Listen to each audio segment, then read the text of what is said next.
আজ মঞ্চে আমাদের মধ্যে উপস্থিত আছেন আমাদের বিধায়ক, আমাদের মন্ত্রী শ্রী শোভনদেব চট্টোপাধ্যায়, আমাদের সাংসদ ছিলেন অধ্যাপক শ্রী সৌগত রায়, এবং যিনি হচ্ছেন আমাদের খড়দা রহরা গর্ব, রহরা রামকৃষ্ণ মিশনের ছাত্র, ইসরো ডিরেক্টর, সারা দেশ জুড়ে শুনেছে, মানে অভিজ্ঞতা ভরা জীবন।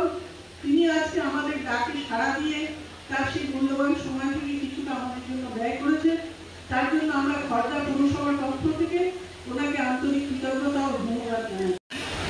তোমরা আমার খুব প্রিয়। আজ তোমাদের যেখানে সম্বর্ধনা দিতে পেরেছি সেজন্য আমি খুব আনন্দিত এবং গর্বিত। খড়দা পৌরসভা গর্বিত তোমাদের জন্য। আগামী দিন এই পৃথিবী, এই ভারতবর্ষ তোমাদের উপরে ব্যস্ত থাকবে।